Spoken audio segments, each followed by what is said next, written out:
अस्सलाम वालेकुम students, welcome to Aspire online classes. मैं आपका मैथमेटिक्स टीचर शहबाज महराज और चलते हैं लेक्चर नंबर 7 की जानिब। लेक्चर नंबर 7 में हम पढ़ेंगे एक्सरसाइज 1.3 का क्वेश्चन नंबर 3, 4 एंड 5। इसके साथ आपके लिए एक असाइनमेंट होगी और चलते हैं लेक्चर की जानिब। एक्सरसाइज 1.3 और इसका क्वेश्चन नंबर 3, सिंप्लीफाई। हमने आयोटा की डिफरेंट पावर्स को सॉल्व करके इनका या आंसर 1 आना है या -1 आना है, या आयोटा आंसर आएगा या माइनस आयोटा आएगा। इस तरह का ऑलरेडी हमने क्वेश्चन एक सॉल्व किया है एक्सरसाइज 1.2 में क्वेश्चन नंबर 4, जिसमें हमने ये कहा था कि ये ऑब्जेक्टिव पॉइंट ऑफ व्यू से इम्पॉर्टेंट क्वेश्चन है और उसका 4th पार्ट बहुत इंपॉर्टेंट शॉर्ट क्वेश्चन भी था। अब एक्सरसाइज 1.3 का जो 3rd क्वेश्चन का फर्स्ट पार्ट है, आयोटा की पावर 101, इसको सॉल्व करने के लिए हम लिखेंगे आयोटा की पावर 100 + 1, क्योंकि ये सॉल्व करने का रूल है कि ऑड नंबर आएगा तो उसमें से +1 हम अलग कर लिया करेंगे। तो +1 अलग किया, आयोटा 100 बाकी होगा। आयोटा की पावर 100 को अलग कर लें और आयोटा की पावर 1 को अलग कर लें। जो 100 पावर है उसको लिख सकते हैं 2 × 50।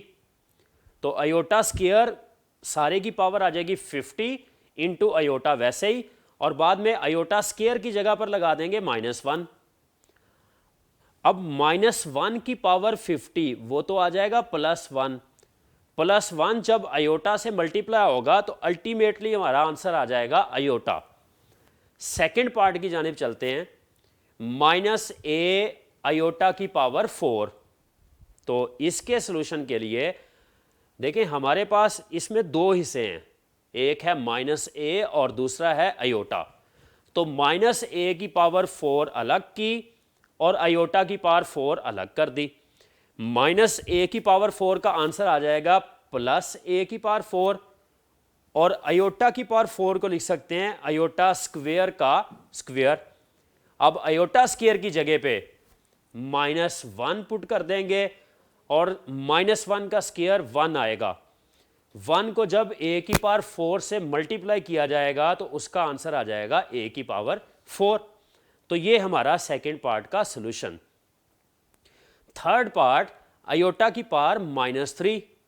हमने ये सीखा था जब पावर ऑड नंबर आएगी तो +1 अलग कर लेना है। तो यहां पे +1 करेंगे तो फिर पीछे -4 लिखना पड़ेगा। -4 + 1 वही तो -3 बनेगा। अब यहां पर मजीद स्टेप में आयोटा की पावर -4 अलग कर लेंगे और आयोटा की पावर 1 अलग कर लेंगे। वो जो पावर -4 आई है उसको हम आयोटा स्क्वायर के साथ -2 मल्टीप्लाई करके लिख लेंगे। तो अल्टीमेटली 2 और -2 मल्टीप्लाई होंगे तो बनेगा फिर दोबारा -4। हमें ये अंदर आयोटा स्क्वायर इसलिए लिखना है कि बाद में हम इसकी जगह पर -1 लगा सकते हैं। तो जब उसकी जगह पर बेटा -1 लिखेंगे तो -1 की पावर आ जाएगी -2। -1 की पावर जो -2 आ गई है, अब इसको थोड़ा सा सॉल्व कर लेते हैं। -1 की पावर -2 का मतलब 1/-1 की पावर +2। अब नीचे वाली साइड पर -1 का स्क्वायर आ जाएगा 1 और 1 नीचे से खत्म होके बन जाएगा अल्टीमेटली ऊपर वाला 1। तो हम ये कह सकते हैं कि ये वाला सारा हिस्सा ये इक्वल टू 1 आ गया है। तो जब 1 को आयोटा से मल्टीप्लाई करेंगे हमारा आंसर आ जाएगा आयोटा। अब पार्ट नंबर 4, आयोटा की पावर -10। तो -10 को हम लिख सकते हैं आयोटा स्क्वायर की पावर -5। बाद में आयोटा स्क्वायर की जगह पे -1 लगा देंगे और इसको अलग से थोड़ा सा सॉल्व कर लेते हैं। इसको सॉल्व करने के लिए -1 की पावर अगर -5 है तो हम लिख सकते हैं 1/-1 की पावर +5। -1 की पावर 5 है, ऑड नंबर होने की वजह से इसका आंसर आ जाएगा -1। तो नेगेटिव का सिंबल ऊपर चला जाएगा तो ये बन जाएगा -1, वही हमारा आंसर है। तो स्टूडेंट इस तरह से हमारा क्वेश्चन नंबर 3 कंप्लीट हुआ। तो चलते हैं नेक्स्ट क्वेश्चन नंबर 4 की जानिब। क्वेश्चन नंबर 4 में है prove that z conjugate is equal to z IFF if z is real. Student ये छोटा सा जो 3 लेटर्स वाला वर्ड है इसको इतना भी छोटा मत समझिएगा। ये पंजाबी में जिसको हम वट्टा सट्टा कहते हैं ये वो है। इसका डबल रिलेशन हमने प्रूव करना है। वट्टा सट्टा मीन्स आप समझते तो होंगे कि अगर शादी करके घर में लड़की लेके आए हैं तो दूसरी तरफ भी शादी करके अपने घर से लड़की भेजनी है, यानी क्रॉस मैरिजेस होती हैं। यहाँ पे भी क्रॉस मैरिजेस होने वाली हैं।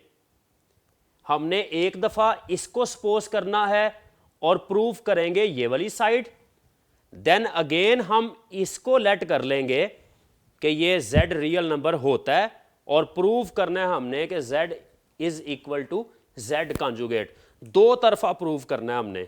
IFF इफ लिखा हुआ आ जाए या इफ एंड ओनली इफ लिखा हुआ आ जाए, दो तरफा प्रूव करना होगा। तो सबसे पहले हमें इस क्वेश्चन के लिए चाहिए 2 नंबर्स, एक z, तो लेट कर लेते हैं z is equal to a plus iota b, तो z कॉन्जुगेट हो जाएगा a माइनस आयोटा b। यहां से स्टार्ट होता है हमारा अब प्रूफ करने वाला सिलसिला। पहले पार्ट का नाम हम रखेंगे इफ पार्ट, क्योंकि ये वर्ड अपने अंदर 2 पार्ट्स रखता है। एक का नाम होता है इफ पार्ट और दूसरे का नाम होता है ओनली पार्ट।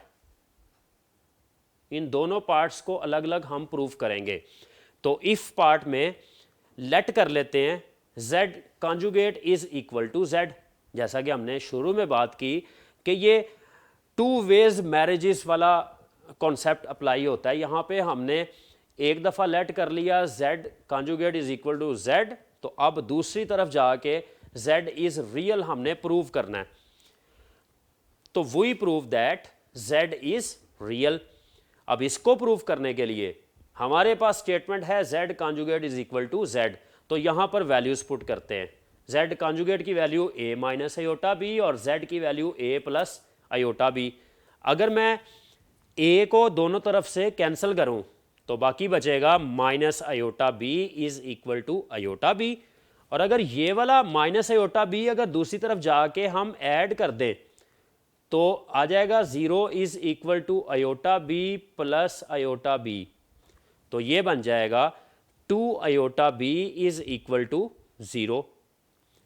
अब अगर 2 आयोटा से डिवाइड कर दिया जाए तो 2 आयोटा से जब आप डिवाइड करेंगे तो b is equal to 0 over 2 iota. 0 के नीचे अगर नॉन ज़ीरो नंबर आ जाए तो उसका अल्टीमेट आंसर तो 0 ही होता है। तो सो यहाँ से हम एक बात निकाल सकते हैं कि यहाँ पे b इक्वल टू 0 होगा।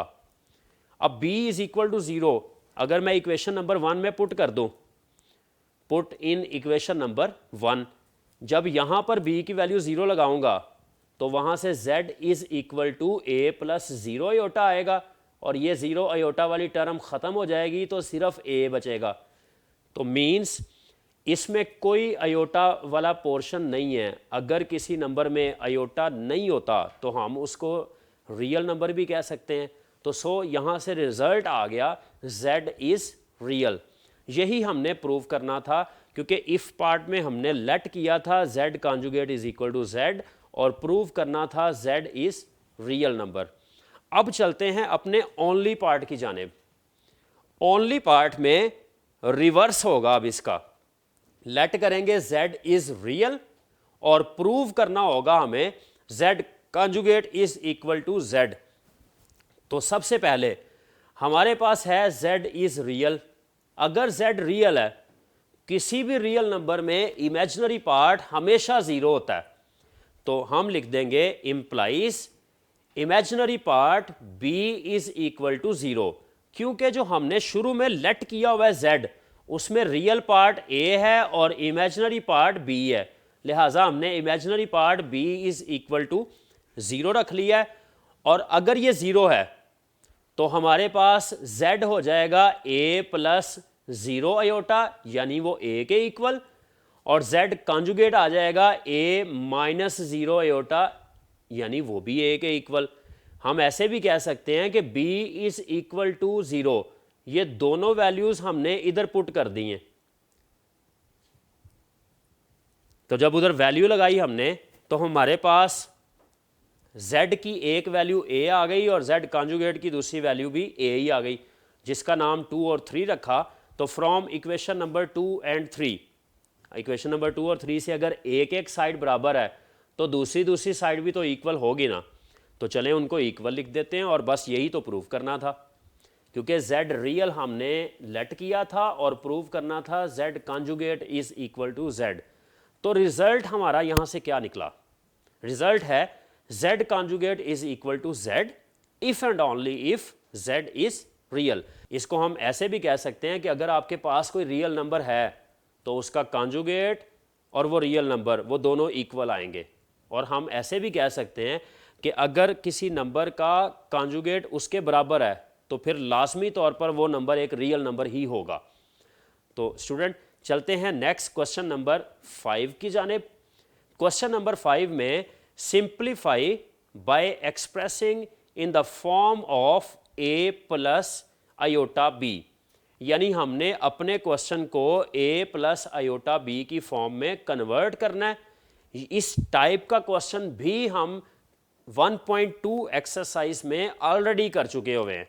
क्वेश्चन नंबर 5 ही था, वहाँ पर भी वो निस्बतन आसान क्वेश्चंस थे, वो MCQs टाइप क्वेश्चंस थे, जबकि ये वाले चारों पार्ट्स ये बहुत इंपॉर्टेंट शॉर्ट क्वेश्चंस भी हैं। तो इसके पहले शॉर्ट क्वेश्चन की जानिब चलते हैं। 5 + 2 √-4 हमने इसको सॉल्व करना है। तो सबसे पहले ये जो -4 अंडर रूट के अंदर लिखा हुआ है इसको हम लिख दें 1 × 4, और फिर बाद में इस -1 को अंडर रूट के साथ अलग कर लेंगे और 4 को अंडर रूट के साथ अलग कर लेंगे। तो बन जाएगा ये 5 एज इट इज़ प्लस का 2 भी वैसे ही, अंडर रूट 4 का आंसर आ जाएगा 2 और -1 अंडर रूट का आंसर आ जाएगा आयोटा। तो अगले स्टेप में 5 एज इट इज़ ये 2 × 2 ये 4 बन जाएगा। तो 5 + 4 आयोटा ये हमारा आंसर होगा। सबसे ज़्यादा बोर्ड में सेकंड पार्ट पूछा जाता है और सेकंड पार्ट का सलूशन करते हैं। सबसे पहले ये जो अंडर रूट के अंदर माइनस आया हुआ है, हम इसको अगर बाहर जाके आयोटा लिख दें तो इस पे किसी स्टूडेंट को एतराज़ तो नहीं, क्योंकि जब अंडर रूट के अंदर -1 आता है अल्टीमेटली उसको आयोटा भी कहा जा सकता है। अंडर रूट 3 वैसे ही लिख दिया साथ आयोटा, इधर भी अंडर रूट 3 वैसे ही लिख दिया साथ आयोटा। अब हमने ऑर्डिनरी मल्टीप्लिकेशन करनी है। मल्टीप्लिकेशन के लिए 2 को मल्टीप्लाई करेंगे 3 के साथ और 2 को मल्टीप्लाई करेंगे अंडर रूट 3 आयोटा के साथ, वो बन जाएगा 6 + 2 अंडर रूट 3 आयोटा। अब अंडर रूट 3 आयोटा को 3 से मल्टीप्लाई करेंगे तो 3 अंडर रूट 3 आयोटा, और जब ये दोनों आपस में मल्टीप्लाई होंगे तो अंडर रूट 3 आयोटा का स्क्वायर आ जाएगा। अब नेक्स्ट स्टेप में 2 + 3 5 हो जाएगा और अंडर रूट 3 आयोटा साथ वैसे ही आ जाएगा। यहाँ पर मैं स्टूडेंट को ये कहता होता हूँ कि आप ये अंडर रूट 3 आयोटा को फ़र्ज़ कर लें ये x की तरह का है, तो अगर 2x + 3x आ रहा है तो अल्टीमेटली हम उसकी जगह 5x ही लिखेंगे ना। तो मैंने 2 under root 3 iota + 3 under root 3 iota इसको आपस में ऐड करके 5 अंडर रूट 3 आयोटा बना दिया, और प्लस के सिंबल के साथ अंडर रूट 3 का स्क्वायर आ जाएगा 3 और आयोटा का स्क्वायर आ जाएगा -1।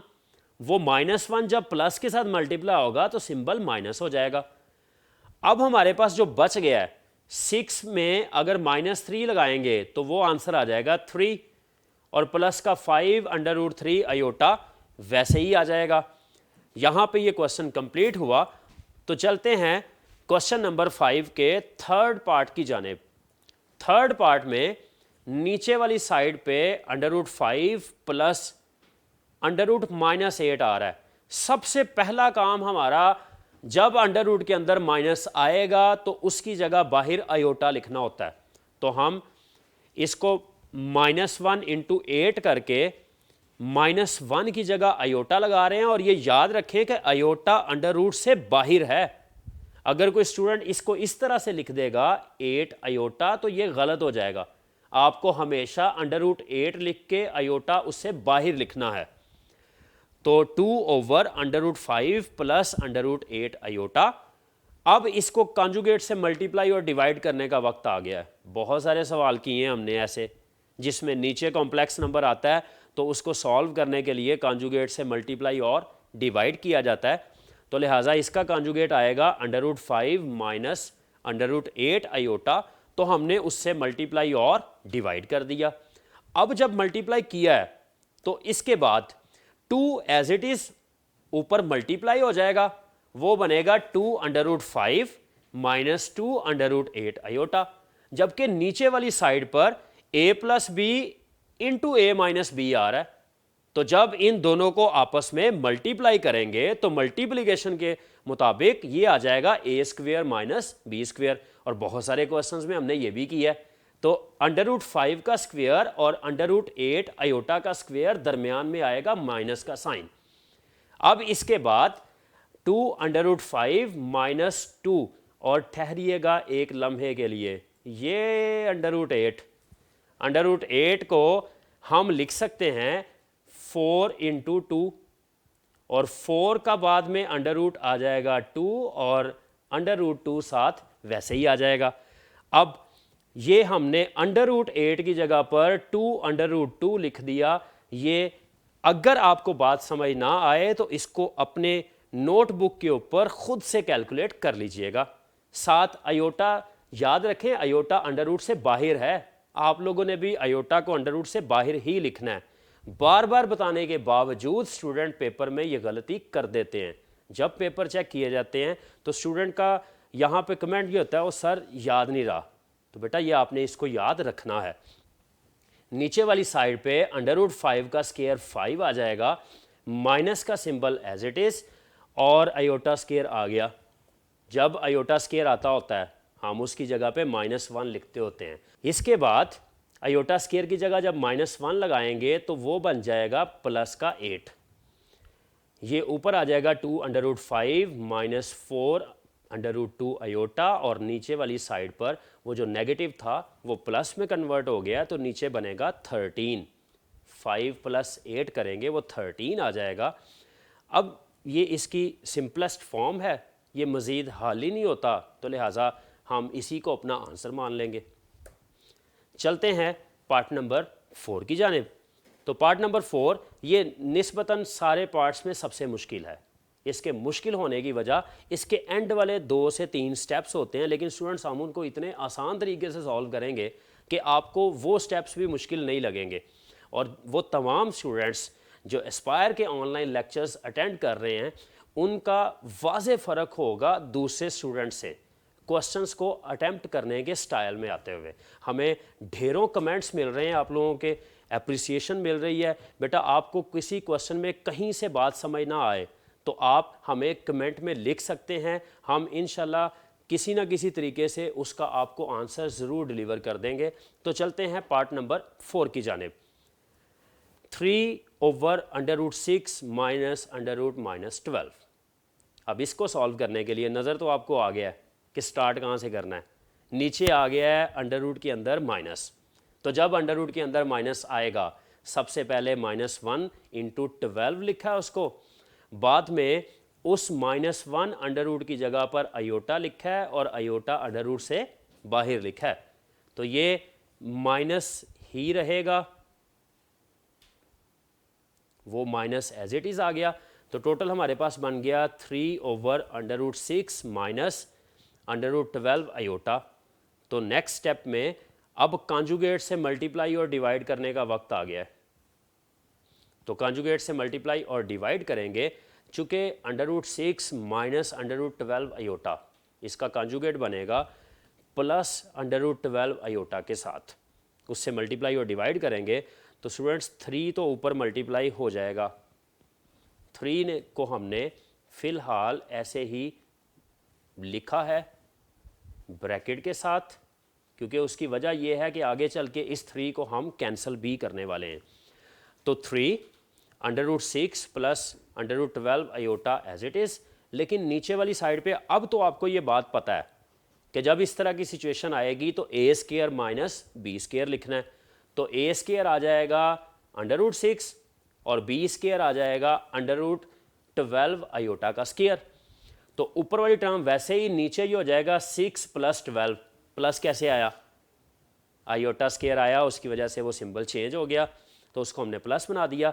नीचे अब बन रहा है 18, ऊपर था 3√6 + √12 आयोटा और नीचे आ जाएगा 18।